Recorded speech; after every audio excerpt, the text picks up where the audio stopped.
Hello, everyone. Welcome to an early show. I'm here in the middle of my day. I think I have about 2 hours to spare, maybe a little less than that, maybe a little more. Who knows?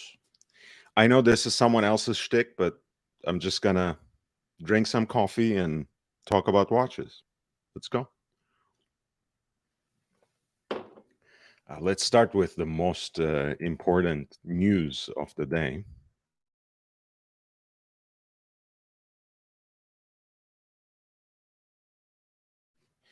Which is it's Michael Jordan's birthday. It is the birthday of the GOAT in the year of the GOAT 2023. Um, he's 60, which is a meaningful year, not only because Michael Jordan is 60 years old, but the model that he's wearing there, the Rolex Cosmograph Daytona, is also turning 60 in 2023. That's, of course, the one that's fully executed in platinum with the platinum exclusive ice blue dial and the maroon accents, which include not only the outer rings of the chronograph registers, but also the Cerachrome bezel for the tachometer as well. So we're waiting. We'll keep waiting, I think, at least until late March, perhaps until the first day of Watches and Wonders. Rolex keeps things pretty tightly wrapped. They play with the cards very, very close to their chest. So any of the leaks, any of the mock-ups you keep seeing are usually way off mark, have nothing to do with this year's releases. And mind you, also, if there are any leaks, they would probably be leaks from 2-3 years ago at least. Now, in this day and age where a lot of these brands are so active on social media, and not necessarily bound by trade fairs and other forms of traditional marketing to broadcast their new releases, of course,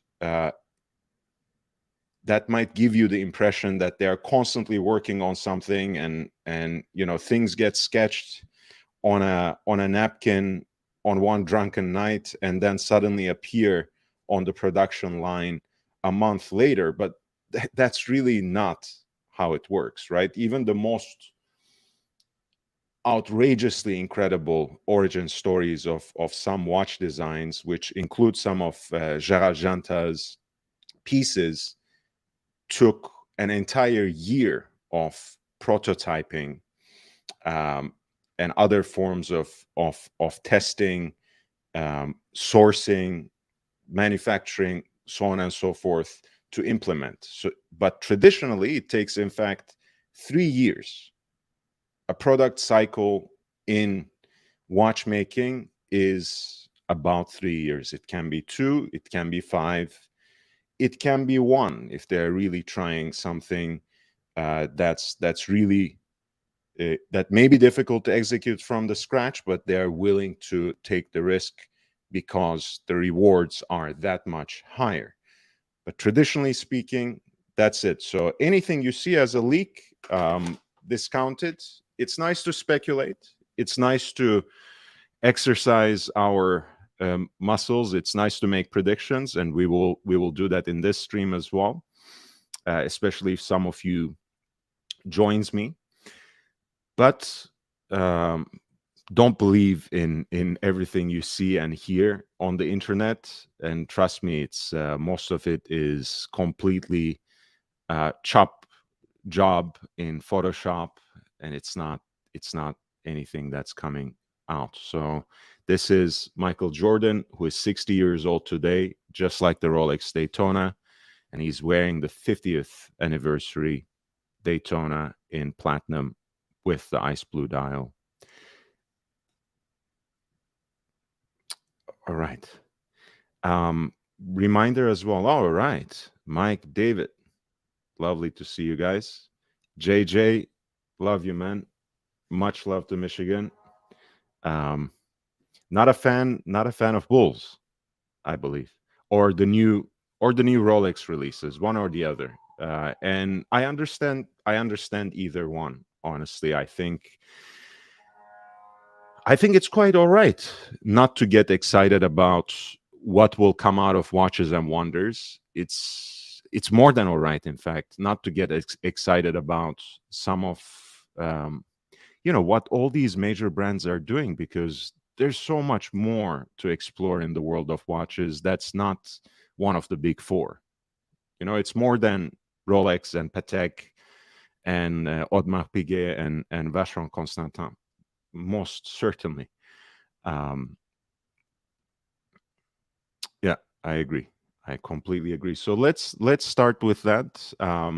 We were talking about product cycles and how the social media age affects at least the way that the brands announce their products. IWC is perhaps one of those brands that have adopted the year-round release pipeline model, where a lot of announcements are not even made in the conventional way. It's just a watch on Chris Granger-Hale's wrist posted on Instagram, and that's the new release.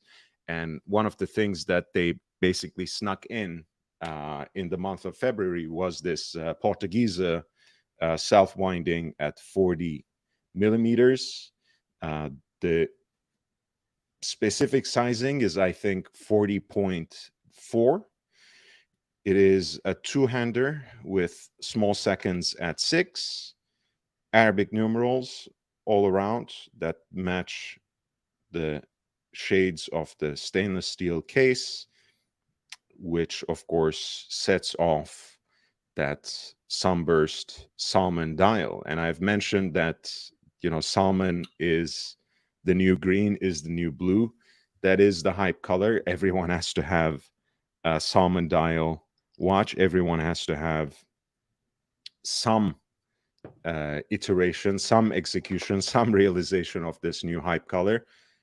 But honestly, what better place than the classic oversized dress watch by IWC that is best, I believe, in stainless steel, right? Unlike some of the, Calatrava styled dress watches from any of the conventional makers, any of the traditional makers that might actually present better, that might work better. I always appreciate steel time-only watches from some of the, lesser knowns, but still, of course, big brands like IWC, like Jaeger-LeCoultre, which in their catalog through the decades, they have a lot of models that would be of interest. And I'm going to post a link of a conversation I did with Charlie Dunn about the Jaeger-LeCoultre Memovox, but also about Jaeger-LeCoultre's catalog in terms of their time-only watches that still present a lot of value, that are still incredibly wearable for the everyday. So I'll post that link as well as I talk through this. This is, again, 40 millimeters, 20 millimeter lug width, a very conventional sizing by now. It seems they have almost fit in that niche where everyone thinks what everyday wear wristwatch should wear like, should be sized, should have the proportions. That's the 40 millimeter. Of course, you have that exhibition case back, which presents you a workhorse caliber. The watch is 30 meters water resistance, has 30 meters of a depth rating, and it's not extremely thin either. You had that side profile there. It's a little more than 12 millimeters thick, and I think proportionally that's a very good size for a 40 millimeter watch. I think I love extra thin dress watches. Honestly, I don't really have one in my collection. I would love to acquire one, but once they are larger than 38 millimeters, I think too thin in that traditional, round shaped case, I think starts looking a little ridiculous to me. But that's just my taste. Maybe that's exactly what you like, but I think this watch is great in its proportions. You know how much I love salmon dial on the color, how much I love all shades of pink, but I think the only deterrent for this watch is the price tag. Again, for something that's relatively generic, and we can just verify that very quickly. This watch has the IWC 802-200 caliber, which has a very respectable 60 hours of power reserve, and their self-winding system, which was engineered by someone by the name of Albert Peloton, and something that they improved upon. So at least you are not getting some ETA, Celita, or clone movement that is trying to present itself as something else. You are getting something. There's a great workhorse movement for the everyday. That's one of the most efficient mechanisms for a self-winding watch, and I think IWC is a good place to go. I'm not sure again about necessarily with the price tag, which is $7,500. At least you are not getting something that's absolutely generic. You are straying a little bit out of the box. You're pushing a little beyond the envelope. And IWC actually, especially in this line, Portuguesa or the Portuguese, has decades and decades of excellence, where they were the ones to look to really for a kind of workhorse, everyday stainless steel dress watch. Mike David's expectation is all sea dwellers will change to titanium. All. I feel like that will be too early. It's been just 5 years since they introduced the new sea dweller. That was 2017, right? And you might say that's a good run. 5 years is a good run. JJ, thank you so much. $10.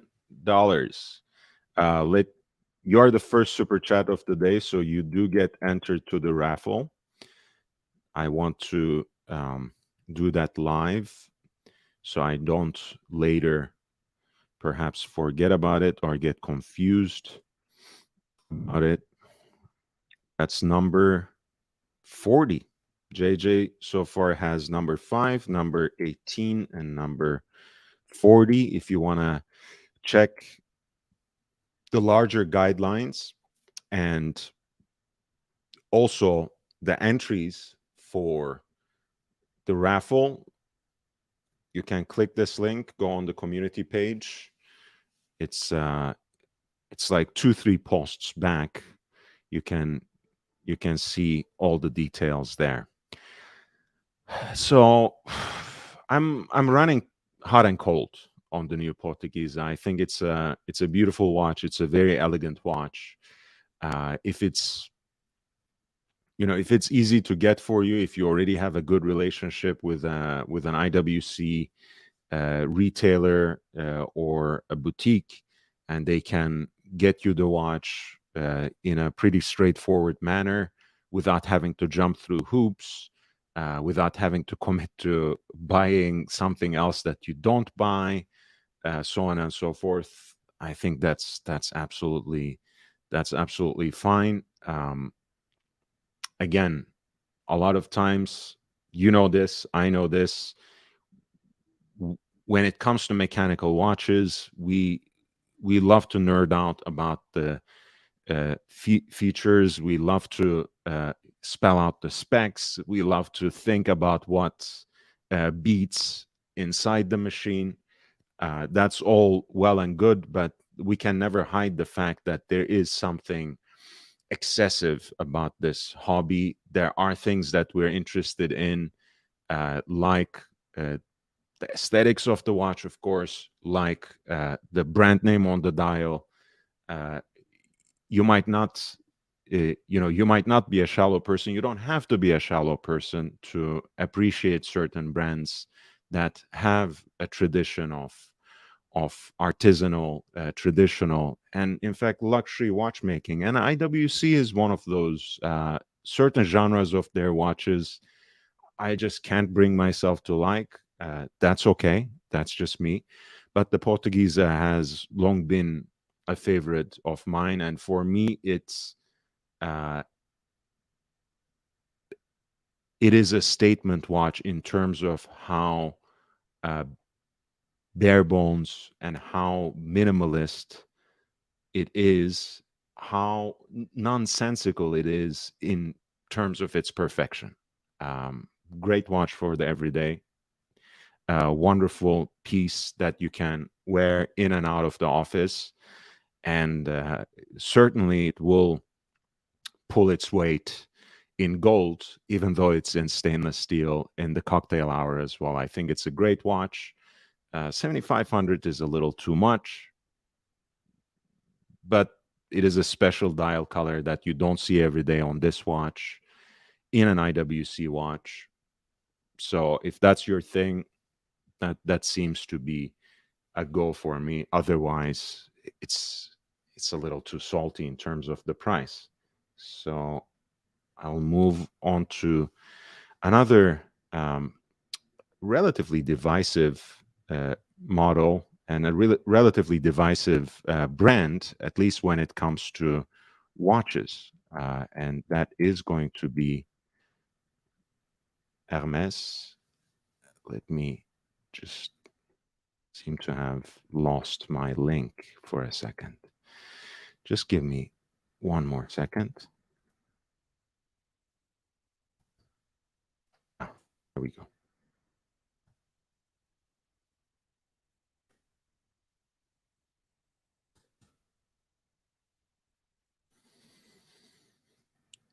All right. You guys know that the Hermes H08 is actually, uh, as far as newly released original designs go, it is one of my favorite watches. And so far, the lineup really distinguished itself in terms of its monotonous character, really.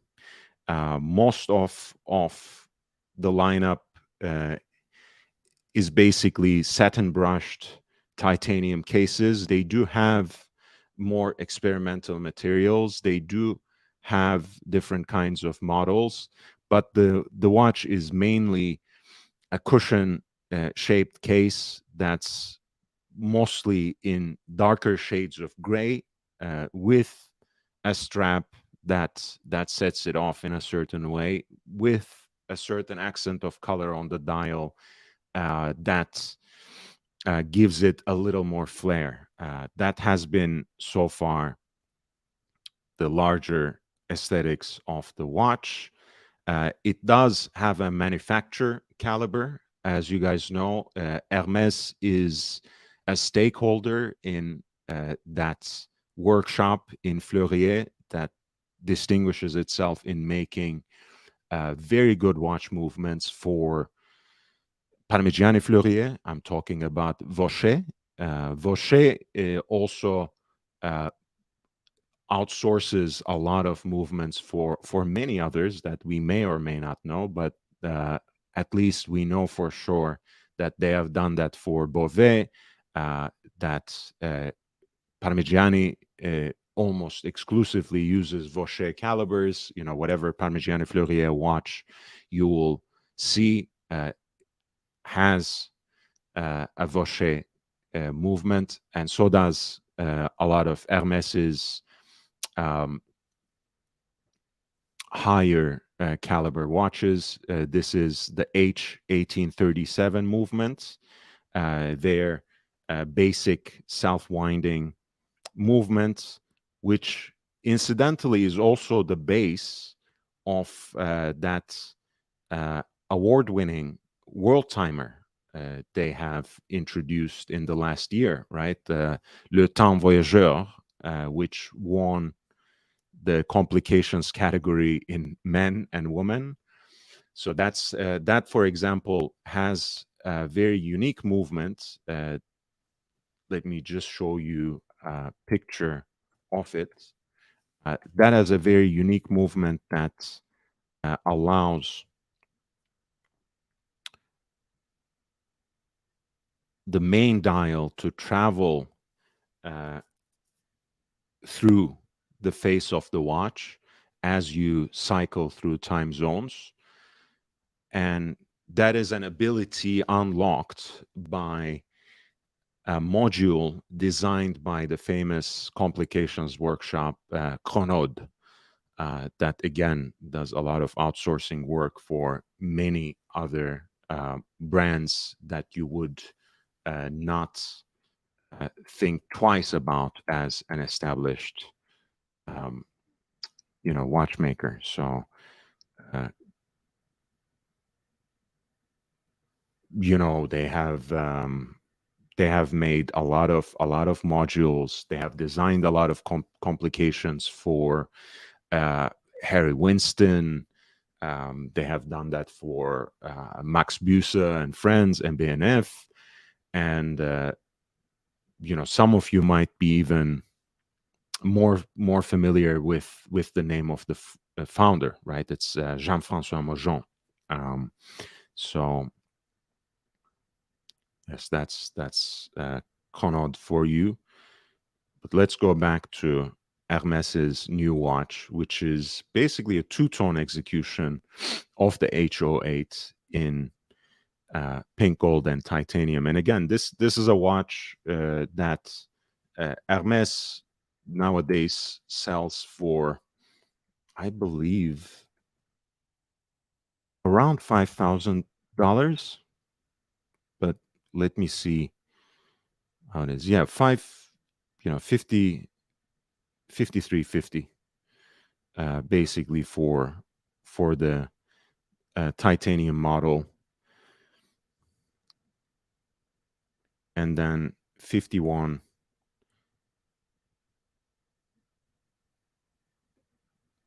so 5350 for the titanium model, the 6700 for the new blue model, and then 8050 for the graphene composite with the ceramic bezel, which is the blacked out version of it. And now they have introduced this two-tone that broke with the largely monochromatic aesthetics of the watch by introducing an 18-karat pink gold case.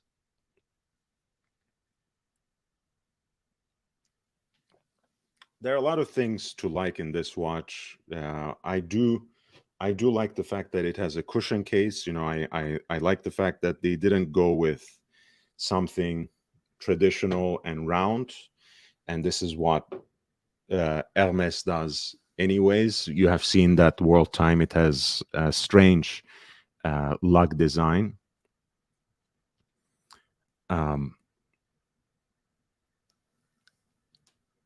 So they like kind of thinking out of the box when it comes to these things. I like the fact that it has those Arabic numerals on the dial, which, if it weren't such a quirky font, would make you think, is this a field watch? Is this a watch that's sporty, that's outdoors oriented? And perhaps it is, right? But with a side that's a little more quirky. It's like, I guess, more than a gym bro. This is a dad bod in a watch, in the sense that, hey, this is the guy who turns up at the gym maybe a few times during the week, but drinks a lot of beer and eats pizza at least twice a week. So it has slightly different proportions and a little bit of more um bloated shape, let's say, than the gym guy. But it is a very it's a watch that exudes that sort of sporty air at any rate. And I kind of like the fact that they have used uh, pink gold as the primary case, rather than merely for the accents, for the dial fixtures, for the hands. I think it adds a certain touch of glitz, of luxury, uh, of just careless sort of elegance into it. It's kind of, honestly, it's rose gold in a way, and I'm gonna pronounce it in that way as well. Has been the glitzy color of the last decade, more or less, ever since Apple started introducing w- their iPhones and laptops and everything else in that option. uh, it's been blowing up. It's been adopted by more and more men, and rather than being associated with something feminine, rose gold suddenly became bros gold. So that trend seemingly still continues, right? A lot of people who like precious metal watches might associate yellow gold with a bygone time, with something maybe a little off-putting, if not altogether gaudy.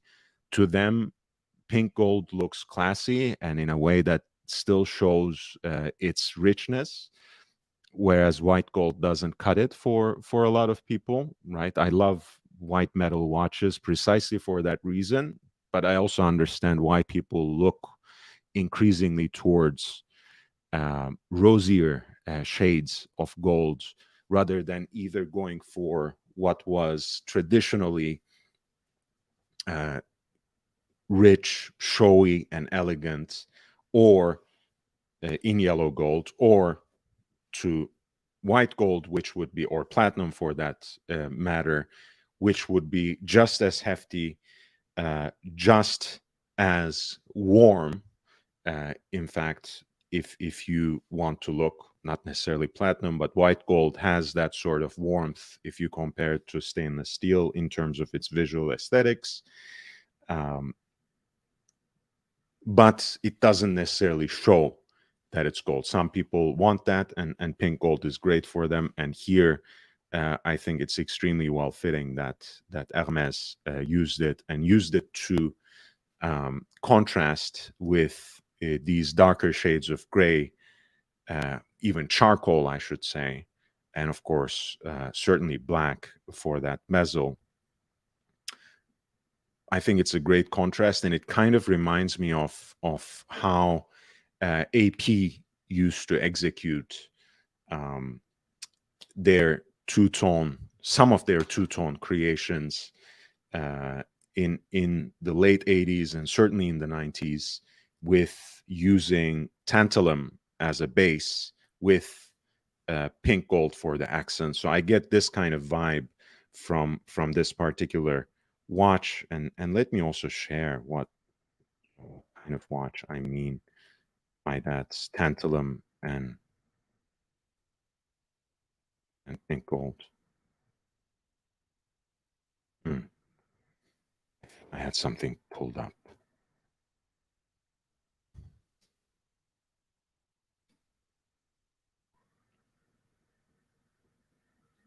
Yeah, it's here.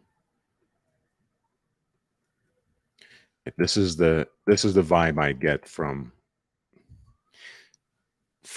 this new Hermès HO8. Even though, of course, it is a different kind of watch.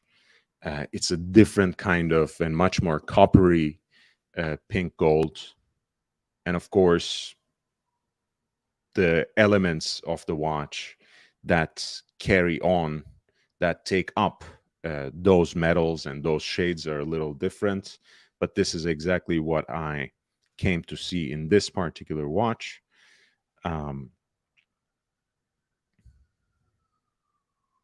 You have the black ceramic bezel, black ceramic crown, and an 18 karat pink gold case. The dial fixtures are also plated with pink gold. The inner case is still titanium, black DLC treated. You have a rubber strap that matches with that.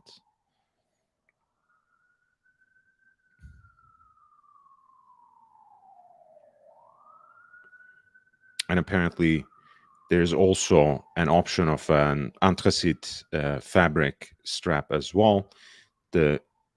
Again, the movement remains the same, that H1837 base, respectable 50-hour power reserve. Nothing to write home about, to be brutally honest. One would, in fact, expect more from a watch of this caliber. In this case, the price jump is steep, and especially El Profesor, my recurrent guest, repeats this a lot of times, and I join him in this. That's the way a lot of brands push up their prices, right? By expanding their offerings in two-tone and precious metals, where they start asking these unreasonable premiums, right? You have something that's equally stylish, that has the same base in it, that has the same movement in it, that has similar aesthetics. Suddenly you add a little bit of precious metal into the mix, and from 5,000 and change, you suddenly have a watch that's 15,000. You might say it's Hermès, but hey, Hermès offers the same model at 5,000, and on the secondary market you can easily find them for 4,000, which makes this watch again not extremely desirable unless you are heavily invested in this particular two-tone execution, in the way that the pink gold case plays with the DLC treated titanium and black ceramic elements. Kind of like this, as I mentioned, which belongs to a bygone time, but is, I think, one of the most exciting executions of two-tone, that, to the extent that I wonder why AP would never bring it back. But hey, it is what it is. Mr. P, hey, nice to see you, man. I'm gonna try to do more of these early shows as time goes on, as time allows me. Honestly, I would love to do that, but sometimes it's hard to take off a couple of hours during the middle of a workday. But I should at least at least do that. GB Val says, I guess, responding to my comments about how HO8 is the dad bod watch rather than, let's say, Hamilton Khaki, which is a proper, masculine field watch of a gym bro. Um, survey of women shows they prefer dad bods. GB, I don't know what to make of that. I don't know what to make of that. It's a very complicated question, and I think these kinds of preferences are best discussed in very specific situations and on a case by case basis rather than generalizing. Um, it's mostly about confidence. I think you can have a dad bod. You can be obese for all I care. If you're exuding as a certain confidence as a man, as a woman, you are more attractive. My suspicion of this survey, GB Vol, which I've read quite a bit about it actually because I thought it was a funny expression, um, is that you don't know what people mean with dad bod. I think most women who say dad bod don't really mean the body of an actual dad, right? They mean the body of that most attractive dad in their neighborhood who has maybe a little bit of an high percentage of body fat, maybe slight beginnings of a beer gut, but it's the guy who still wears a backwards cap and rides his bike through the neighborhood, um, shirtless, and somehow still looks good. I don't think they mean someone who has a huge gut and a muffin top and is pasty and or hairy like me. They certainly don't mean that when they say dad bod. At least that's been mostly my understanding. I might be completely wrong, but like you said, um, it's it's mostly about not overthinking these things. If you're comfortable with your own skin, in your own skin, I meant to say, you'll be just fine. You'll be just fine. That bond or whatever else. So Hermes HO8, I love it. Hermes HO8 in pink gold and titanium. I don't like the 10K premium that it comes with. I would rather go with one of the regular ones that they have in their lineup. For example, let me see.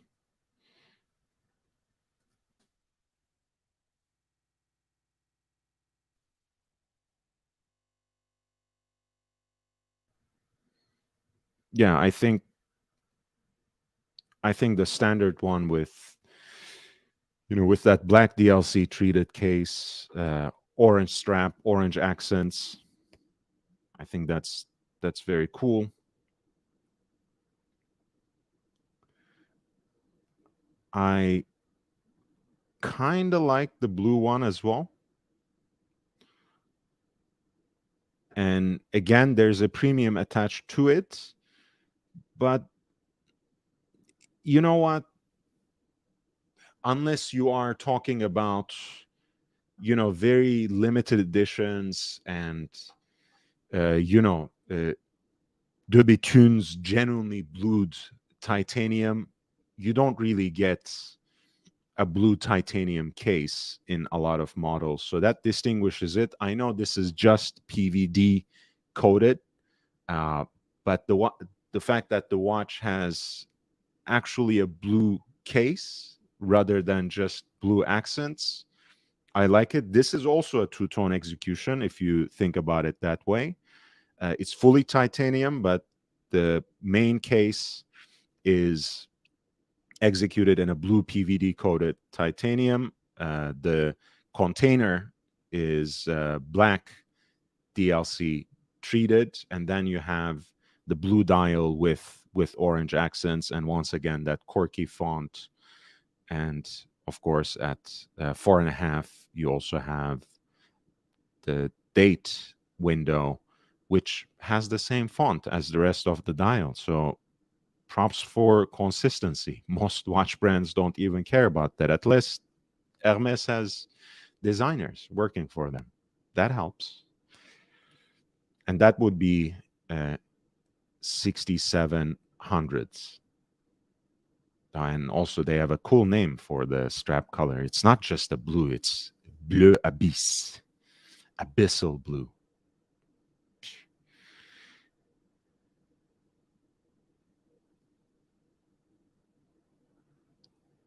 GB Vol, that mod means it's not a guy that's neurotically obsessed with their appearance that borders on feminine. What that excludes me, even though I gained a lot of weight recently, but I am certainly neurotically obsessed with my appearance.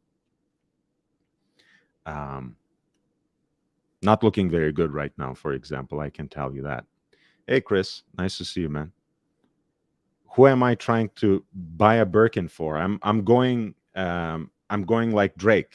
You know, I'm building, or I'm going like Drake or Archie Luxury. I'm building an entire wardrobe of Birkins and Kellys, so I can give it to the woman who deserves it once I meet her. No, Chris, I'm cheap, man. I'm cheap. I have the excellent, unimpeachable track record of having never bought a watch at retail, unless you count my Seikos. And for that, you know, I've always bought online, and it was mostly retailers that were giving huge discounts anyways. So I don't know. I'm never gonna buy, you know, an Hermès watch from actually Hermès where it would get me in line for a Birkin. But that would be a good plan. I appreciate Drake. I know it's not cool anymore, but I love the guy's music, and I think it's one of the quirkier and kind of low-key adorable things that he does, that he has an entire collection of Hermès bags a la Archie Luxury that he's saving for his future wife. I think that's cute. I think that's adorable. Oh shit! I hope not. I hope not. I hope not. I feel so sorry for Archie and for his family, and you know, everyone else who is connected with that situation. I'm so sorry.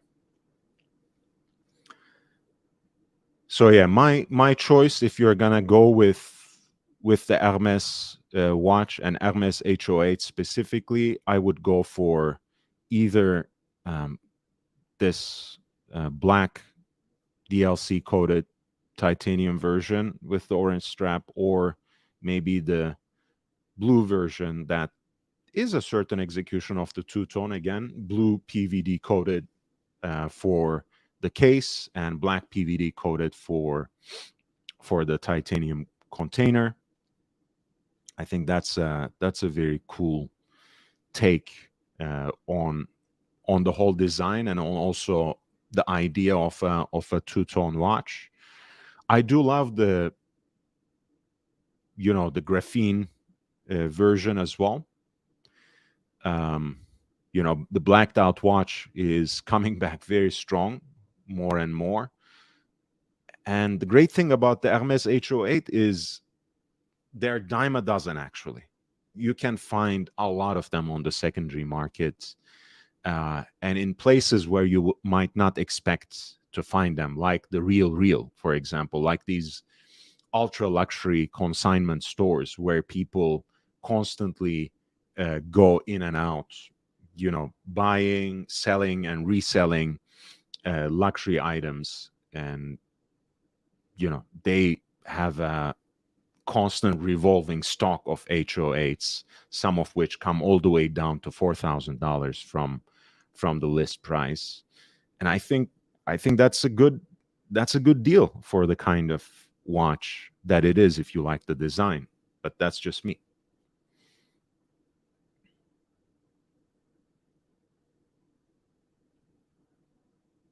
Yasha V, hey, miss you, man. It's been a while.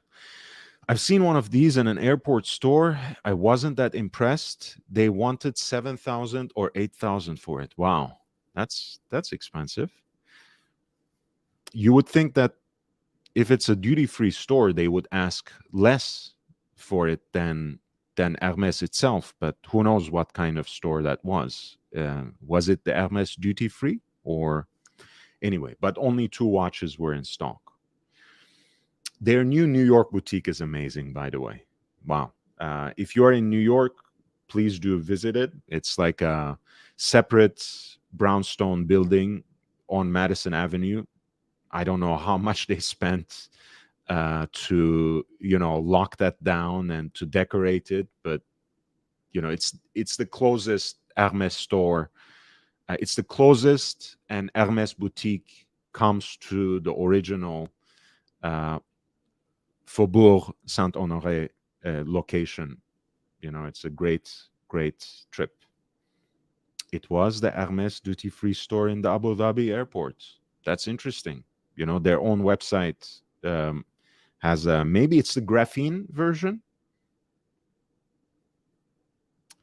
Oh, Chris says, do I remember the Archie 5? Chris, I basically have the Archie 5. I would love to see him rebuild that collection, however, with watches he hasn't owned before. I basically have a version of the Archie 5, Chris. I have, so let's go through it. I don't have an Omega Seamaster. Sorry, I don't have an Omega Speedmaster, but I do have a Breguet Type 20.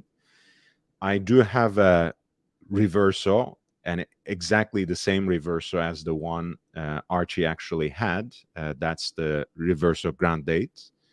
I have a Rolex Explorer 2 with the white dial. I do not have the 14790 Audemars Piguet Royal Oak that he had. Whether that belongs canonically to the Archie 5, I don't remember. And I think there was a Calatrava in the Archie 5 too, right? And that's really not my style of a watch. I like the Calatrava style more broadly, but there has never been really a Patek Calatrava that I was dying to get. There are a lot of models that I really admire, but not one that I have to get to complete a collection. But yes, I would love. Look, I mean, I have a lot of love for Archie. I'm not associated with any part of that Archieverse space anymore in any way whatsoever. But I will always admire the knowledge that he had. I wish he stuck to that and built on it. I wish he stuck to his character and built on that rather than trying to do a whole bunch of other things. But if we are in this space, it's thanks to the OG, and you got to respect it. You got to respect it. I don't respect it enough not to, to schedule my live streams around, his channels and satellites and whatever else. But I still have a lot of respect for Archie. I still have a lot of love for Archie.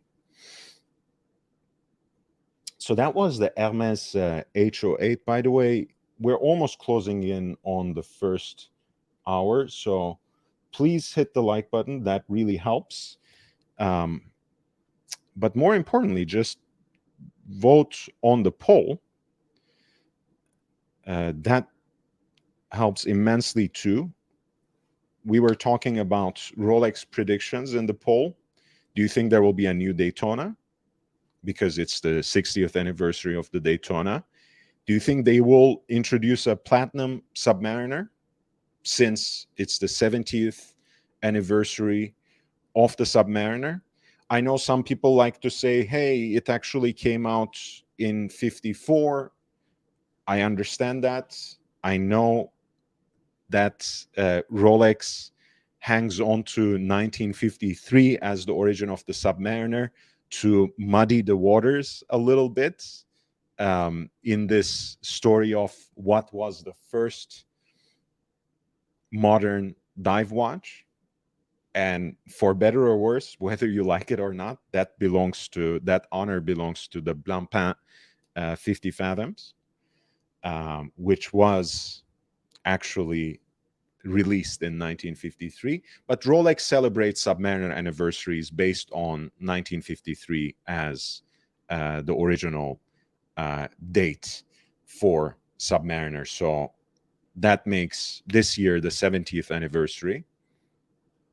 Platinum Submariner, or a titanium Yachtmaster, which people have been expecting in some shape or form, precisely because they have seen it on Sir Ben Ainsley's wrist, a Yachtmaster 42 in titanium that he wore in competition. I think it was, I want to say it was in America's Cup that he wore it, but I might be completely wrong. But Ben Ainsley is a competitive sailor, kind of a legend in his own field. But that prototype has been seen on his wrist, so perhaps it's gonna be released at some point. Or something else that you would like to specify in the chat, which, for example, I think it was Mike David who said all sea dwellers will change to titanium, which is a very bold prediction, but there's a possibility, right? It means something that Rolex introduced their titanium watches in the Sea Dweller family line. It's not a coincidence that they chose Deep Sea Challenge on the 10th anniversary of James Cameron's descent down to the Mariana Trench. It's not a coincidence that they chose to use titanium in their ginormous 50 millimeter piece. So it might make sense that the execution of pieces in titanium would be, at least initially, reserved for the larger pieces in the catalog. And when you think of it like that, of course, the Sea Dweller family line is set apart, but so does the Yachtmaster 2, which is actually the biggest watch Rolex makes. And at 44 millimeters, it looks significantly larger than even the 43 millimeter pieces in Sea Dweller or the Sky Dweller for that reason. So I feel like it's not out of the realm of possibility. I know the picture that leaked from the Watches and Wonders Instagram account is by all means a Sea Dweller. We got a glimpse of a Sea Dweller, and that kind of started the rumor mill that we will get a titanium Sea Dweller, if not the entire line.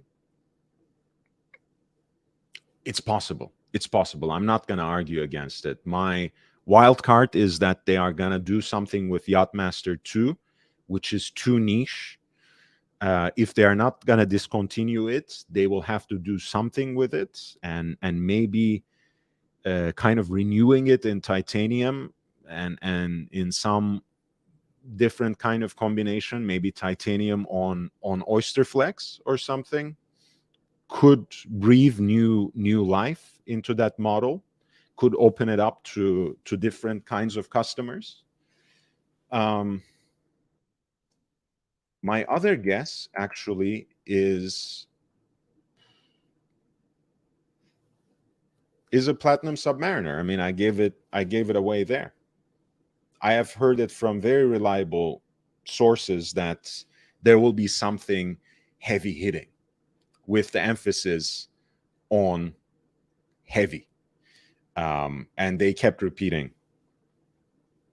that notion. So yeah. Yasha corrects me. Okay, then I have basically the whole thing. I don't have the Calatrava. I have the Reverso Grant dates. I have my Datejust. I have the Polar Dial Explorer 2. I don't have an AP.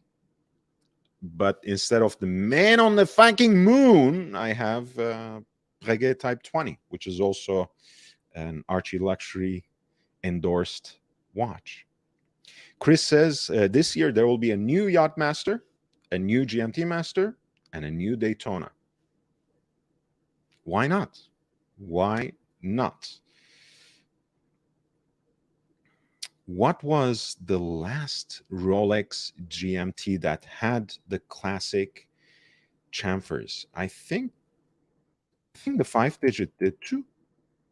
I think the 5-digit did. But the problem is, of course, are you going to find one that still has the chamfers? Right? It is. Look, I try not to buy into the unpolished myth, but if you can actually get a watch like that, not new old stock, I really detest that sort of presentation to begin with.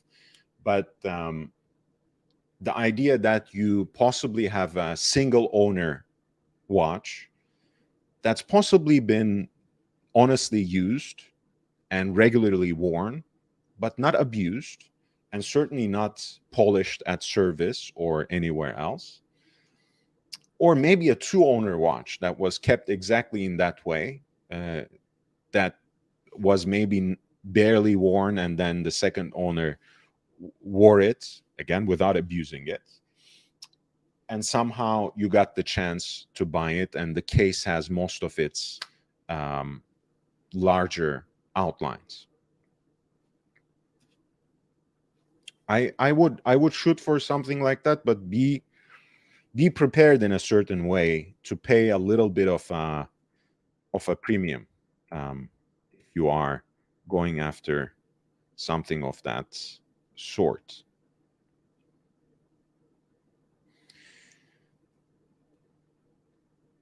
Okay, so let's take a look at some of the other chats. Chris says, I have a Yachtmaster 2 horror story.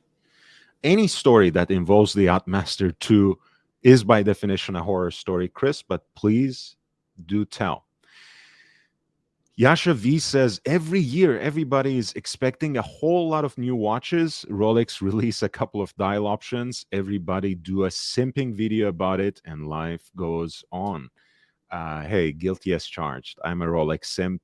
I don't think I will ever give up on being a fanboy. I mean, eventually the Rolex FC banner in my avatar is going to change. It is the logo of this channel still to this day. I think it was, kind of, hobby, football team that maybe people from the manufacturer or connected to the brand used to play, weekend games or pickup games with. But of course, since it's FC, I always read it as Rolex Fan Club. So, this is a Rolex fan club at some level. I don't necessarily apologize about that, but I understand. I actually agree with you. I think we give Rolex too easy of a pass in a way that's really undeserved, and that needs to be. Hey, look, it nothing lasts forever. So at some point, there will come a time where Rolex will have to earn the trust of the consumers again. It can't go on forever. Rolex had a huge patch for such a long time in a way that dwarfs the competition, again, in terms of not only revenue, but the sheer number of units sold. You can combine the next four, the next five, in fact, rivals of Rolex, and they barely catch up. So they are popular in a way that no watch brand is. Um, and unless Patek has a very definitive plan to get to the level of producing 1 million watches a year, which will be not Patek anyways, for anyone who knows anything about what set apart that brand, I don't see how anyone will stop simping about Rolex because of the charm, mystique, and desirability around the brand. The crown has a halo around it, and that doesn't disappear for no reason. Eric says, since they have actually made a titanium Yachtmaster, this is the Sir Ben Ainslie special we were talking about, the Yachtmaster 42 in titanium that he wore in competition. That's the path of least resistance, and it gets my vote. As reasonable as ever, Eric. And Chris says, this is from actually owning the Yachtmaster 2, and it's an embarrassment to anyone who raves about Rolex's exceptional quality. Ouch. My objection, Chris, to the Yachtmaster is purely aesthetic. So if you want to share more about your experience of having actually owned the Yachtmaster 2, for better or worse, please feel free to fill us in on the details. Yasha says, I love Rolex and what they do, and according to their own popularity, they should do more of the same. Yeah, why fix something that is not broke? So next up, actually, I have something else on the agenda, but we have knocked down the first hour. I think I will go for at least another hour. But feel free to ask me other kinds of questions in the chat with a super chat. That would be well appreciated. As you know, the first and last super chat gets entered to the watch giveaway, and the prize is the Seiko 5 Rowing Blazers 2022 collab with the lime green dial. The first spot has already been taken by JJ, but you know, there's always a second one. For every broadcast, there are 2 people who get entered to the raffle. So let's see if someone else shows up, and I do appreciate you all in either case. Next up, I'm gonna talk about a brand that's not usually popular in this space. Certainly, well, you can say that's not popular anywhere, and that's Frederique Constant. Frederique Constant has this mantra of affordable luxury, and to be frank, a lot of their designs might seem quite derivative at first blush, and that is something, I suppose, that brings down the desirability of the brand to a certain extent, and their prices have crept up significantly over the last years. They have somehow justified that by integrating more and more manufacturer calibers throughout the line, and by introducing models that are a little more streamlined, that still have their unique flair, even as they seem to mimic in certain aspects conventional codes of luxury watches, especially in the dressier prestige category. In this case, the High Life series is their take on that integrated bracelets, sports chic watch, and they had earlier this year introduced a 100-piece limited edition version of their world timer with the manufacturer caliber FC718.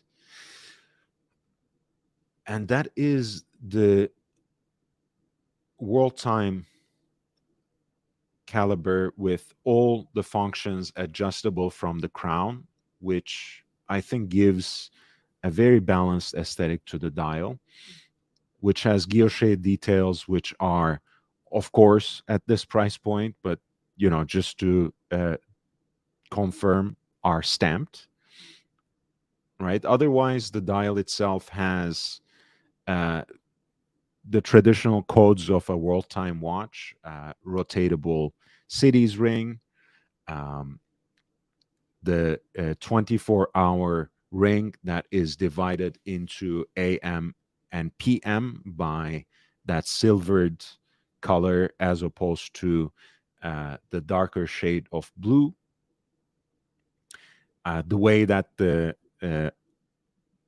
Roman numerals are set as the hour markers is an aesthetic that harkens back to Breguet, even though I'm sure the technique that Frederique Constant is using is not quite Breguet frosting, but no matter. The piece also has a pointer date at 6 o'clock and a centrally deployed seconds hand as well, even though there's absolutely nothing that can give you a specific reading of the second. But again, it's a different detail, and I believe the hour, minute, and seconds hand are actually lacquered. Uh, I'm guessing lacquered, but certainly painted to that shade of deep blue to pick up all the other blue accents on the dial. So this is a piece that they introduced earlier in the year. I kind of like the tonneau-shaped case, to be honest, and I like that single uh, male end link look as it connects to that leather strap, which is an ostrich strap. I think that's a very elegant contrast, actually, from all those silvery shades and blue accents that dominate the rest of the dial, the rest of the watch, and certainly the entire case. I think there's enough visual interest in the watch that makes it look elegant and distinctive. And you have on the back a kind of an easy exchange system as well, if you wanted to swap it out to something else. Of course, it's stainless steel. Comes with an additional blue rubber strap and an exhibition case back. Gives you a glimpse of that manufacturer movement, which again is the decoration is nothing to write home about, but also not purely minimalist either, right? There are a few details that at least reflect the aesthetics if not necessarily the actual artisanal production techniques of what really distinguishes movement finishing at the level of high horology. But again, this is a watch that gives you a lot of the functionality, if not all of the functionality of a world timer, and certainly a good chunk of the aesthetics of a world timer watch in less than $5,000. And in fact, the price point here is $42.95.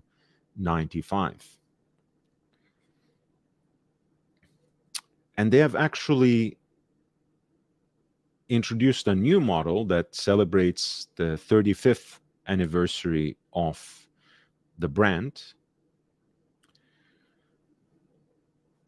which has a slightly more sporty look compared to the look of a kind of dressier elegance that this earlier model exudes, you know, down to the blue accents against a silver dial and the Breguet hands, of course. In this case, you have a kind of chocolate brown dial with that globe scape decoration dominating the center of the dial, loomed hands that are once again complemented with a centrally deployed seconds hand, which feels in a way more at home in the sporty genre of this watch. But again, I don't, you know, I think they could have done without it. I understand why they put it there. Everything else remains the same, of course. Again, a pointer date at 6 o'clock. The hour ring that you can actually manipulate from the crown, and the 24-hour indicator that is divided into day and night, AM, PM, by contrasting a darker shade of brown with taupe. And once again, this is a little sportier compared to the earlier 100-unit limited edition version in the way that it has indices for the hours that are loomed, and the hands too, which are kind of pointed batons, are quite generously loomed as well. And this piece also arrives on a leather strap that is a brown crocodile.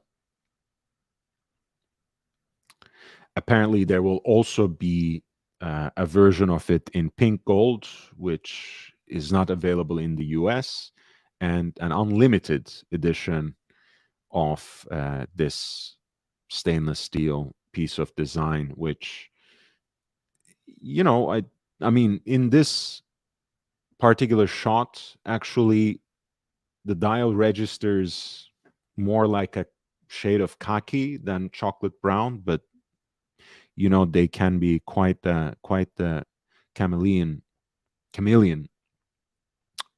in actual person. So you'll have to see it for yourself.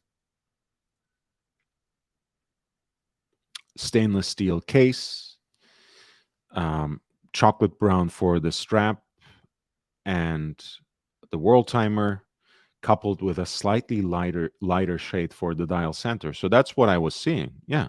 All right. So chocolate brown for the city's ring, and then maybe kind of a khaki shade for the center dial and the pointer date, which is a very nice contrast, and I think goes with the AM PM division as well, that has a dark brown against a taupe.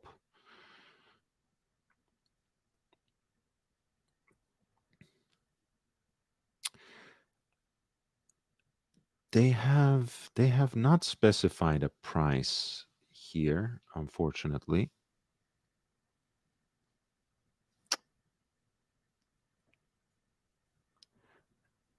In either case, it comes with a rubber strap again, additional rubber strap. Let me see.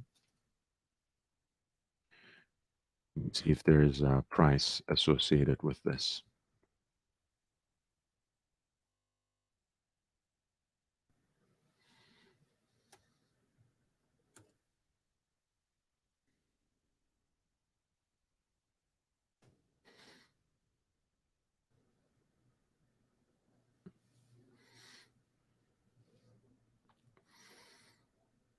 Okay. It's going to be available next month through their own website at $44.95. So $4,500, which is only slightly more expensive than the limited edition, which is $42.95. That has more of a vintage inspired aesthetics, whereas the 35th anniversary exudes a little bit more of that sporty dynamism that the case design perhaps asks for. These are 41 millimeters, and the tonneau shaped case, I think, wears even larger than what that number indicates. So I would highly urge you to go out and actually try these on before you make any purchases, because they have an entire line of these. Right, let's see, the high, even like a chronograph version here. But certainly, just automatic, time only. They have the world timer manufacturer with their integrated bracelets. They have the automatic with the integrated bracelet. So you should go out and try and how it fits. I kind of like the perpetual calendar, to be honest, even though it's more expensive. I do like the fact that it's a nice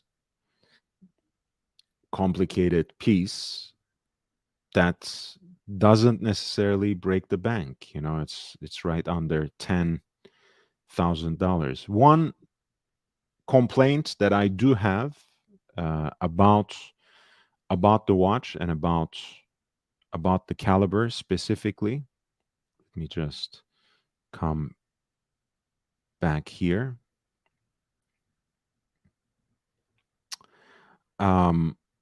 First of all, it's kind of like the Royal Oak in that it's only water resistant to 50 meters, that its depth rating is 50 meters, which mostly makes it splash proof.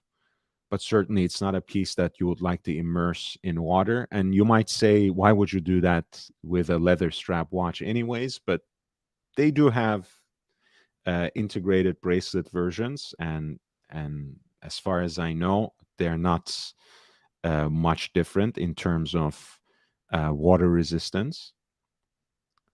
They have, in fact, the same rating of 50 meters or 5 atmos, whatever however you want to express it. And when it comes to the manufacturer caliber, FC 718, which is again their world timer movements, it has only 38 hours of a power reserve, which is not something that they specify here. Okay, it is something they specify here.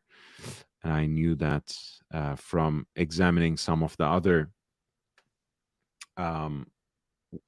other world timer models, and certainly their perpetual calendar models too, which build on the same FC 700 base. Look, for something you will wear for the everyday, if this is going to be your only watch or the centerpiece of your collection, 38 hours is not not bothersome at all. You'll be wearing it mostly, and once every so often you can set it aside, and when you come back to it the next day, it will still keep ticking. But if it's a watch that you want to have as part of a larger collection, chances are on most days when you come back to it, you'll have to reset it. I don't mind it. When it's a perpetual calendar, that becomes kind of a problem. A perpetual calendar with only 38 hours of power reserve, 38 hours of power reserve, that can become a bother. That can become a concern. So that's the biggest shortcoming of their manufacturer caliber line with the FC 700 that they use as the base of their world timers and as the base of their perpetual calendars as well. And it's not necessarily the most workhorse caliber that the world has seen. But the price point, I suppose, somehow justifies it. It is still a lot of money, though, right? The fact that they provide a world timer in stainless steel that is well designed, that is good looking, that does not break the bank, and that does not go above that 5K limit. That's great. The fact that they have a lot of the same qualities for their perpetual calendar under 10,000, that's also great. But I'm sure they could do better. And maybe this is a case also where in-house movements, manufacture movements are not always better. Right? I mean, I understand that it is, in this day and age, a certain marketing ploy and even a marker of prestige to have most, if not all, of your movements to be powered by calibers that you produce in-house or that you retain exclusive rights to from a manufacturer that is in your ecosystem, that is vertically integrated into your brand. Perfect. I like that. But there are two detriments against that. That one, sometimes it's is just used as a way of jacking up the price of a watch, where the marker in-house is just used as a marketing ploy, and ultimately it's still being built on a generic base with a few aesthetic touches and a couple of horological enhancements here and there. And two, sometimes, for up and coming brands, they simply don't have the expertise to build industrially reproducible, quality, complicated movements. They just don't have enough expertise, and they bump into these walls clearly. I mean, they should have more than 38 hours of power reserve. So that's all I'm going to say for this moment. And that goes for their perpetual calendar and their world timer, which is what they just released. Let me take a very quick break, everyone, and I will be right back. In the meantime, enjoy the watch.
Okay, I'm back.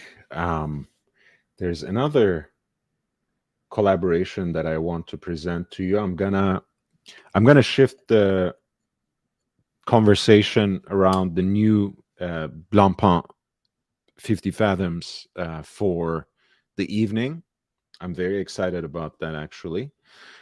Speaking of anniversaries, Blancpain 50 Fathoms is also celebrating its 70th. Um, that is the first properly modern dive watch.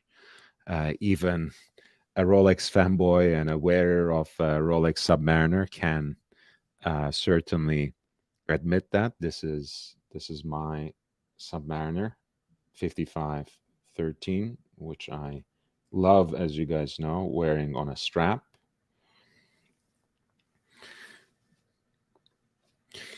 But yeah, I want to talk about the new Blancpain 50 Fathoms Tech Gombessa in the late show.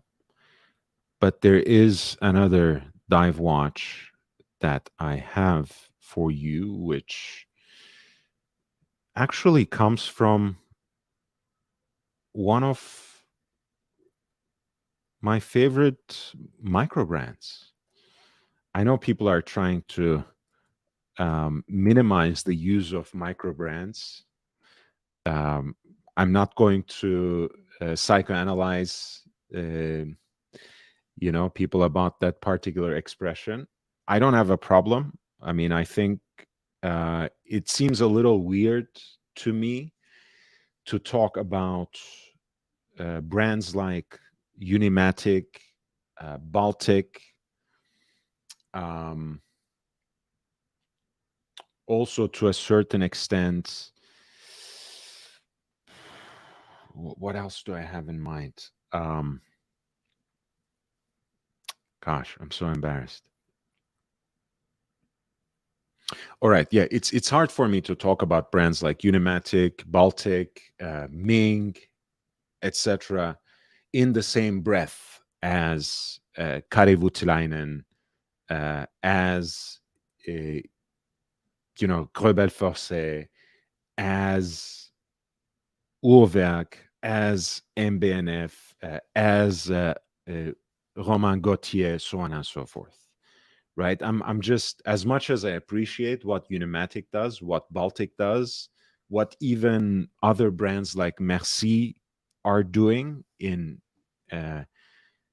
really providing us designs that have a certain vintage inspiration, that have an element of classical horological design uh, with contemporary touches at an affordable level.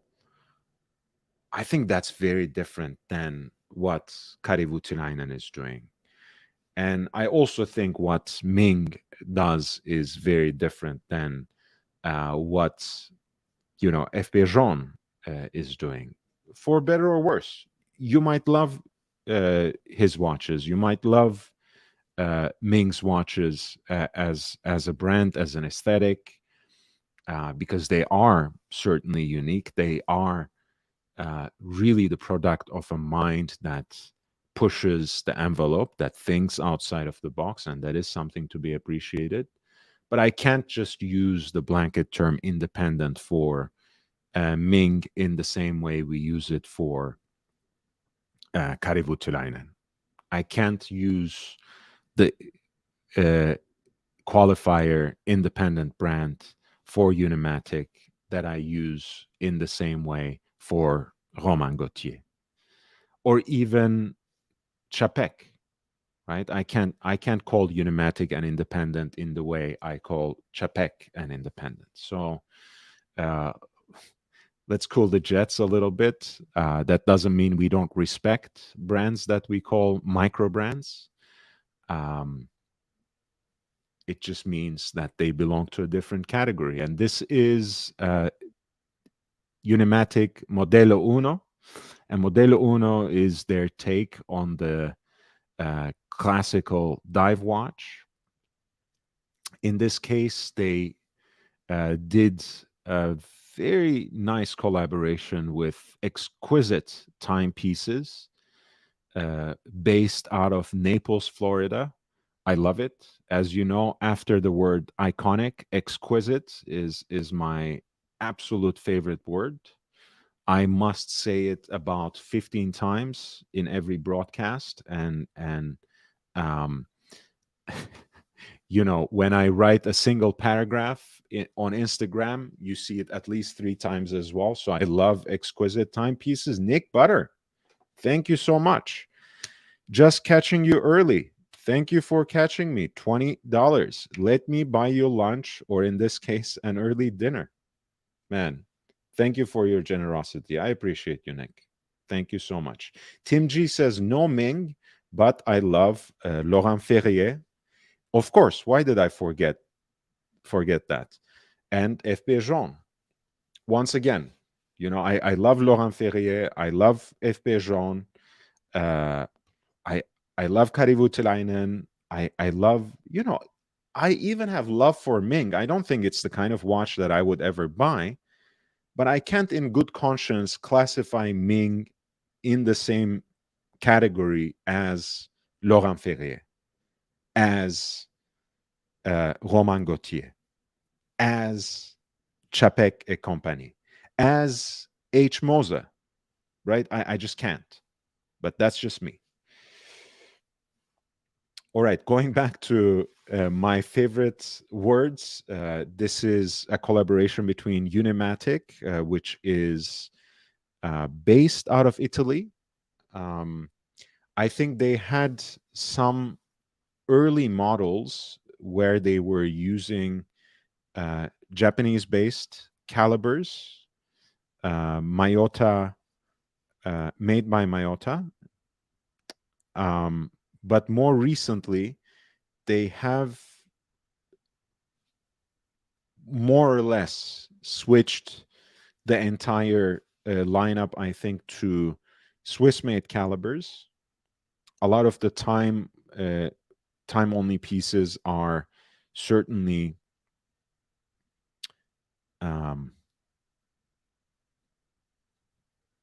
based on the SW200 caliber, as is this. It's a Sellita SW200-1. Again, I think I've said this enough about Salman, but let's put it like this. Black is the color of cool, right? And there was, we kept saying, this is the new black. So blue became the new black, and then blue certainly took over the watch world completely, right? The stainless steel sports watch hype was also, in a way, a hype about sporty, chic watches that have blue dials. And of course, the ultimate examples of those are the 3 sports watches in this generation by the Holy Trinity, the Patek Philippe Nautilus, Audemars Piguet Royal Oak, and Vacheron Constantin overseas. Then we had at least smaller, but still an important trend of green dial watches, which had their time, and still more watches are coming out with green dials. And then I kept saying, just as a joke, Salmon is the new blue, or Salmon is the new green. And that's proved to be the case. At least one watch in every brand's catalog has been iterated that way, has been released that way.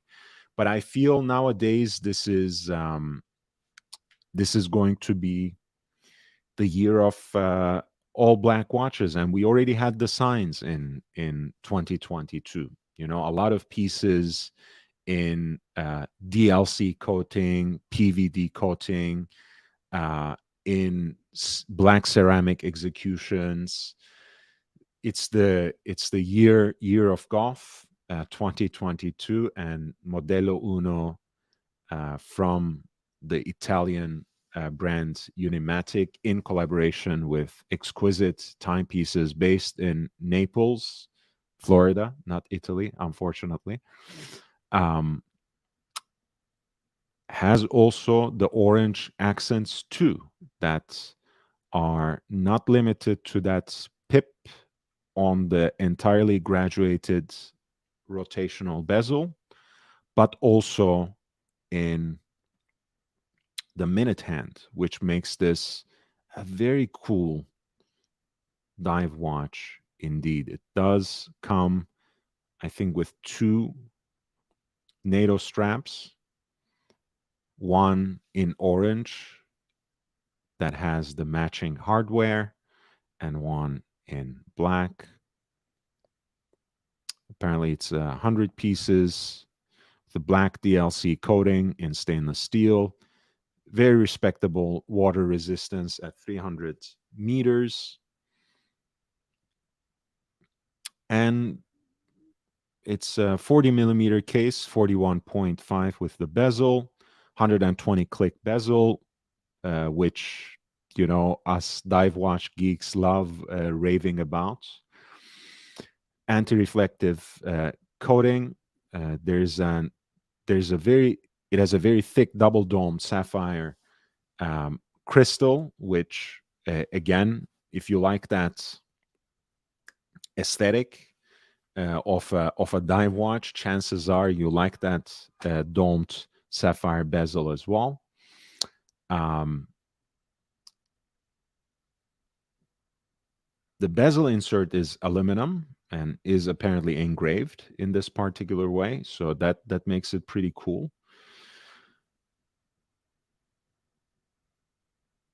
What else? What else? Hacking second sand, right? A self-winding caliber in Sellita SW200s that can be also manually wound.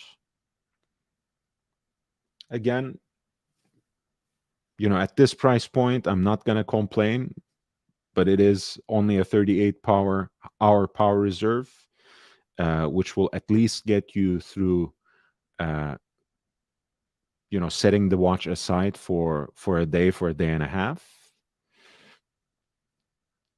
And you have the black DLC brushed hardware on both of the NATO straps that they provide with the watch. So let's see how much. All right, they still have it in stock. I was so scared, right? Every time I present about a watch like this, it's almost already sold out. I hate that, but in this case, it is not. And Exquisite Timepieces still has some of the no. So I appreciate that you're coming on to me. Lovely sales associate. I cannot respond to you right now. This piece that is one of 100 units is offered at Exquisite Timepieces at $1,150. I think it's also a numbered edition, so you will get your number out of 100 on the case back. So maybe you should chat with this imaginary sales associate and ask her in this case, if they have the particular number you wanted in stock. Again, I'm not sponsored in any way by them, but I'm gonna still post the link in the chat. Go check it out. Oh, I think it's too long. Wait, let me use ISGD or is good to have a shortened URL for that, so you can.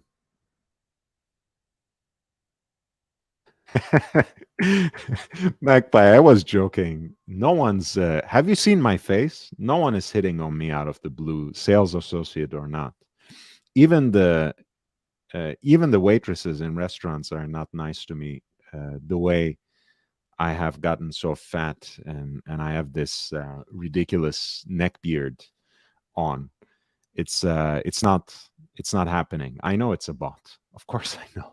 But welcome back to the show, man. I missed you too. It's nice to see you. And yes, low power reserve is a problem. I think, look, it's not healthy what we are doing, right? It's not healthy to whatever your budget is, whatever however you rationalize the way you build a collection. And this is my problem as well. I'm not talking about other people. I'm mainly talking about myself. It's not healthy to have half a dozen, 10, a dozen or more watches, right? I wear every single watch that I own, and I try to wear them in an almost ridiculously consistent rotation. Um, I'm not uh, as specific and as systematic, as thoughtful about it as my friend Aussie Expat watches. And please do check out his website. I'm gonna his YouTube channel. I'm gonna send you a link to his channel as well. Please do subscribe. I love the guy, and he has been a very good friend to me on this platform, and he jumps on my live streams whenever he can. And he is a great conversationalist. He is the most wonderful interlocutor. So I really appreciate his analytical mind. Go check out his website. Anyway, so he has a whole Excel list, for example, that tries to calculate um, how much value he's actually getting out of every single watch in his collection based on how much he paid for them and how many days he wears them out of the year. I'm not that systematic. Um, that being said, I do keep them in rotation. But when you have more than 3 watches, man, it's really not healthy, right? We shouldn't have so many watches. Uh, just the generation before us had one great watch and maybe a secondary watch that they either had one watch that they wore every day and a secondary watch that they wore on occasions that were a little more active, that's a watch that they didn't mind to get banged up, or the other way around, right? That they had that everyday hardworking watch, which they complemented with a watch that was their dress watch. That's what they preserved for that special occasion, once or twice a year. That's the healthy thing. What we are doing is not healthy. But in this unhealthy hobby of amassing, hoarding, and possessing um, at least half a dozen timepieces of whatever budget, a couple of $100 a piece to thousands and thousands. You like to have watches that have that sweet spot of what do we say, 72 hours. But it's not easy. It's not easy, and it's not cheap. So I understand. I understand, man. It's not easy and it's not cheap. So for a budget watch, that hovers around $1,000, 38 hours is respectable. So for Modelo Uno, that's 1150 in US dollars. I can understand it. For Frederique Constant in the World Timer or Perpetual Calendar in that high life line, 38 hours is a little bit of a problem because you're already paying $4,000 plus. And in the case of the Perpetual Calendar, yes, it is a nice design. Yes, it comes on an integrated bracelet. Yes, it's a nice looking watch and it's a great complication, the perpetual calendar, but you're almost paying $10,000, and 38 hours is short when you have a watch in a larger collection. Whereas for an everyday watch like this that you can just wind and wear, it's a three-hander, it doesn't even have a date. Um, I think this watch could be great for even a single watch collection, right? I can see this kind of watch on the wrist of a person who is not a watch person. This could be a great gift to a young man or young woman who who has that sort of style where they like black or blacked out accessories. I think it could be cool. But it is also a cool watch that could have its place in a larger collection as a piece that you want to play around with, as a piece that you want to wear, when you are uh, a little bit more rough and tumble, and a piece that you might want to wear also when you are dressing in all black. I mean, I love that sort of monochromatic look. I used to pull it off once every so often when I was still in New York. In Los Angeles, it's too severe. It would be understood a certain way, but in either case, I think this is a good watch for the price. It is a limited edition. I love the way they executed it as something very unique. Um, I forgot my coffee again.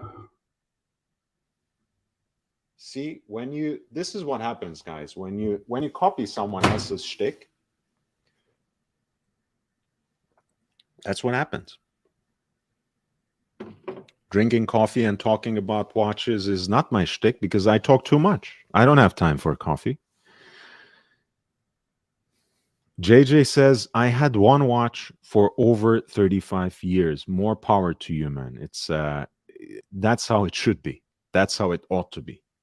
That's what I would like to have been. But unfortunately, I'm sick in the head. I showed you guys that meme, right, of a young woman who collects, I think, Funko Pops. And she says something like, they keep saying that, like, these things drop in value when you take them out of the box. I don't collect these things because they hold value. I collect them because I'm mentally unstable. So I she's speaking to me. I feel touched, and I feel addressed. I feel recognized in that. It's not healthy. Magpie says, I see your point. A three-hander, no date watch, 38 hours is reasonable. Yeah, it's just wind and wear. It's just wind and wear. You can still leave it,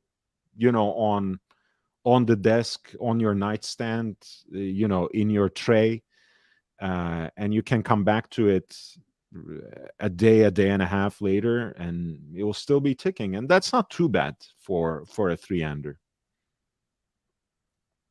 I'd wear this dog walking on the moors or camping. Love it. Love it. That it seems to be exactly the watch for that. And look, I mean, orange against black is a winning combination for a diver anyway. Um, so you have something stylish, you have something that still abides by the traditional codes and conventions of making a damn good, legible dive watch. Lots of lume, superluminova, both on the uh, off-white and orange elements on the face of the watch that you can observe here. 300 meters of water resistance, which would not only take you through the day, and a very active and dynamic day at that, but also could serve you in diving in a serious manner. Certainly gets you to all aspects of scuba diving. This is a very cool watch, and I do want to draw your attention again to the fact that they always have in stock their classic UC1, which is their dive watch. And the reason, again, that I like that special edition is, as much as I appreciate the minimalist aesthetic, I think there's something to be said about that engraved bezel insert that was fully graduated for 60 minutes. I like that. I want to see that in the U1 Classic.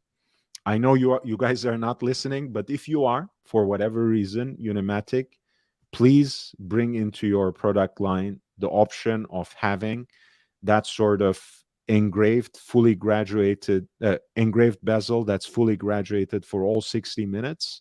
That would make this watch, for me, a must buy for sure. They also have their field watch, which is even more minimalistic and which has that cushion shaped case with just a smooth bezel. I like that a lot as well. And in fact, as things stand, I like the Modello 2 a lot more than Modello 1 when it comes to the standard model, because for me, again, personally, that unmarked, ungraduated, sterile bezel insert is just jarring, but that's just me. I'm not huge on the chronograph version, which is let me guess, Modello 3. That's it. And you also have Modello 4, which has basically the same aesthetic as the dive watch, as Modello 1, except it has this sort of satin brushed fixed bezel that's entirely unmarked. And that, to me, is again an aesthetic that's a little unsettling. I feel like, what's missing from this watch? Like there's something that I don't understand. And I see it, right? I see it. The brand's aesthetic is to be minimalist, is to focus on what makes a tool watch,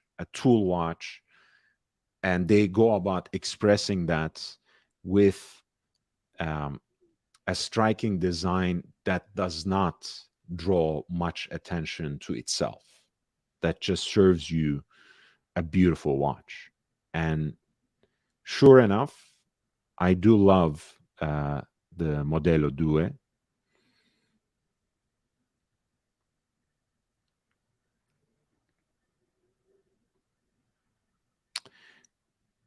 Which I want to make sure, because it does have a different movement. Yes, that has the Seiko NH35A, which because it's a lower beating movement, has actually a 41 hour power reserve. And I think I want to say so does this one,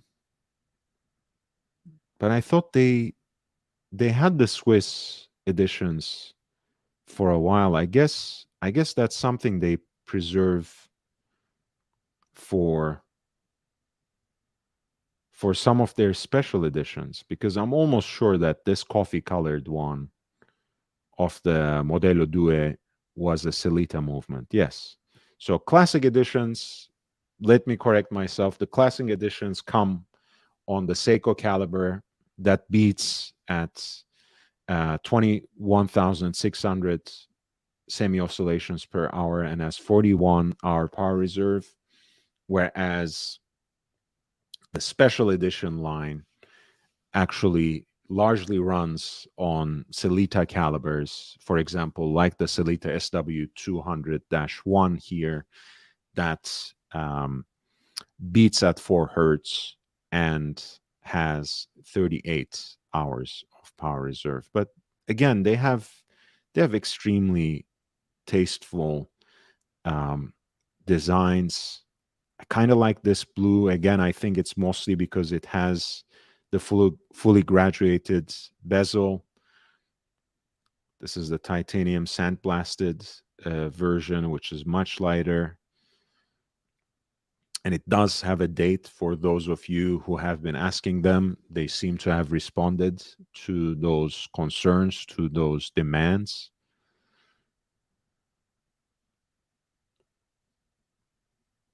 Nice. JJ still wears his Datejust that you can see in his avatar. That's a beautiful, beautiful two-tone Datejust. I love it. Nick Butter says, I still have my old Timex my dad gave me as a boy, my first one. What a beautiful story, man. I'm wearing my dad's watch as well. Unfortunately, he didn't live enough to give it to me himself, but I'm always very proud to have inherited it, and it fills me with a lot of special energy. The strap has worn out, so all I have is just a case and movement. Get a new strap for it, man. Wear it. Continue to wear it. Make it live. Make it live. Make it live with you. And I saw that Magpie was agreeing with me that wear it in good health, man. Yeah, it's simple, simple. That's generally what I wish on everyone, that anything that you spend your hard-earned money on, wear it in good health and in increasing prosperity, in great wealth as well, because God knows that, especially in this country, especially in the US, they kind of go hand in hand. I think it's very difficult to be in good health in the United States if you don't have any money. So wear it in good health and good wealth. And yes, Magpie was agreeing with me. They're focused on the dial, but it still looks odd with no bezel markings. Yeah, I love Unimatic. I love Unimatic. I think, again, my favorite so far was the U2S-MB, the Modello 2 special edition with the matte mocha brown dial. They had to be absolutely Italian about it. I'm presented on coffee beans as well. It's beautiful. What why am I hating? It's really a great watch. This is my favorite so far of them. The 38.5, I think, is the case diameter. It's slim. It's a beautiful piece. Edition of 500 apparently, but they still have it at 830 euro, excluding the tax. It's not such a bad deal.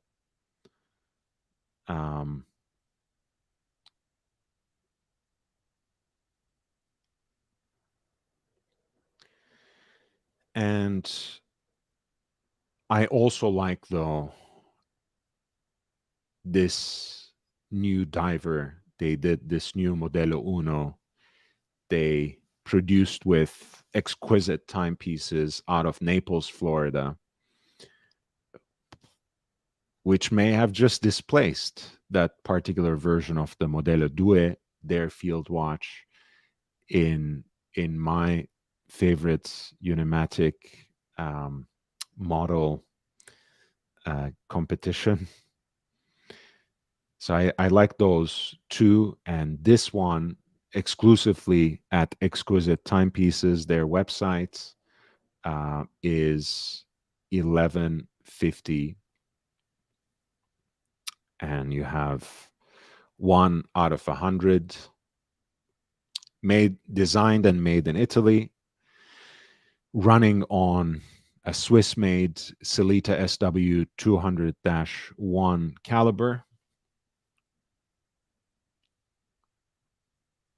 and it comes on two kinds of NATO strap, in black and in orange, with matching DLC coated hardware as well, which creates a very nice, uniform, integral look.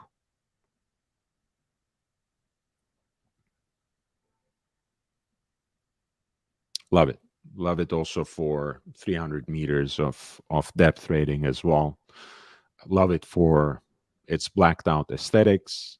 And I also love it for how that meshes with the traditional codes of a modern diving watch, with the addition of those special orange accents as well. Great job. All right. Thank you, everyone. This has been a great early show. I really appreciate all of you who have turned up with your presence and support. I've talked about the new IWC Portuguesa with the salmon dial at 40 millimeters stainless steel. Nice watch. And, you know, if you like that tradition of stainless steel everyday dress watch that's a little oversized, but that's very distinctive, and with the salmon dial, it looks even more unique. I certainly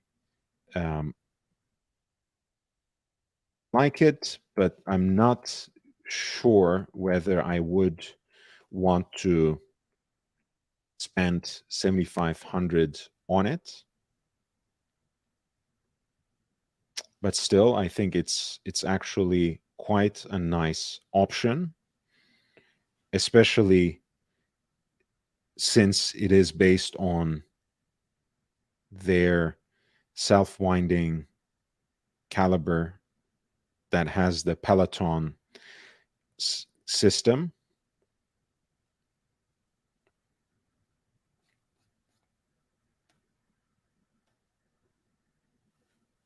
So there's a lot that I like about it. I can live with the price point, though it's getting into that territory where I myself have to make very conscious choices. I have to adore the watch and not just like it. We have talked about Hermès's two-tone execution of the HO8, which is in rose gold and titanium, black DLC treated. I like the aesthetics of the watch. It kind of reminds me of the tantalum rose gold two-tone Royal Oaks that Audemars Piguet made in the 90s especially. But is it really worth the $10,000 premium for the pink gold accent? I'm not sure. And for that reason, I would rather, you know, if you like the Hermès HO8, which is, you know, kind of like a modern field watch with a quirky side, I would certainly go either with the orange model, the black DLC treated titanium case with orange accents, or maybe if you like a nice blue watch, they also have at a slight premium a watch that has a case which itself is blue PVD coated. So not just a watch with a blue dial, but um, a blue case, which usually comes at a very high price point or in extremely limited editions from other brands, right? It's not very often that you can see it from other brands. The Magpie, thank you so much. £2 sterling right at closing. I think you might be that last super chat of the day. And finally, I've also talked about the Frederique Constant High Life World Timer, both in its vintage edition, but they have just come out with this 35th anniversary edition to celebrate the 35 years of the brand. That's a little more dynamic. That's a little more sporty looking. And I think this line is a great option for the World Timer under 4.5K. It sounds like a good deal, and it is. This one is the 35th anniversary. It is 44.95, and then the vintage version was 42.95, and it is actually, it happens to be a limited edition of 100 pieces as well, which still hasn't sold out. My problem with this was that, as much as it offers great value, again, you get most, if not all of the utility that you would get from any other World Timer. You get a nice chunk of the aesthetics you get from a World Timer. Of course, not at that same level of craftsmanship, not at that same level of artisanal finish, front and back, inside and out, for sure. But you're also paying something like, something less than $5,000, which is okay for this category. It's still a lot of money, but it's acceptable. The sticking point for me was the power reserve of the watch, which is 38 hours. It's not too bad. It's not too bad, but it's something that needs to be considered.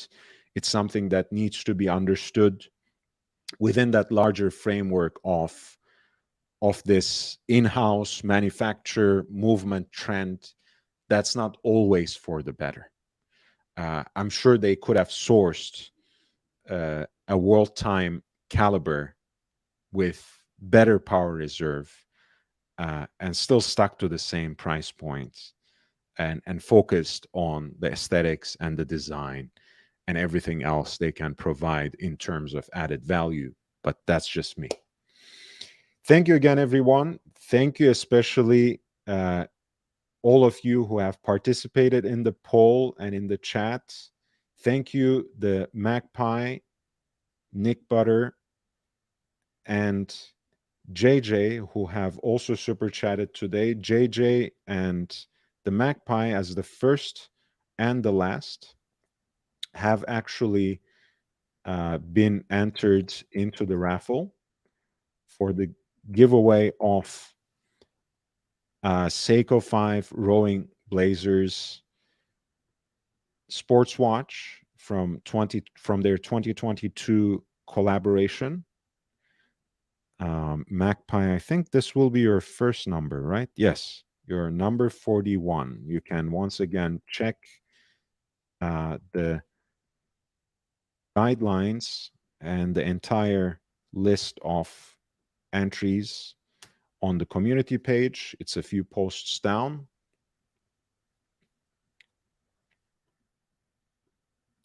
I'll see you all in a few hours, in less than 5 hours for the late show.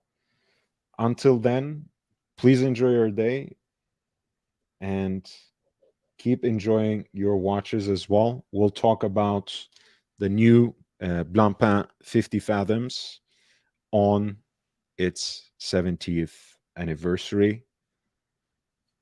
Until then, I bid you adieu. Take care.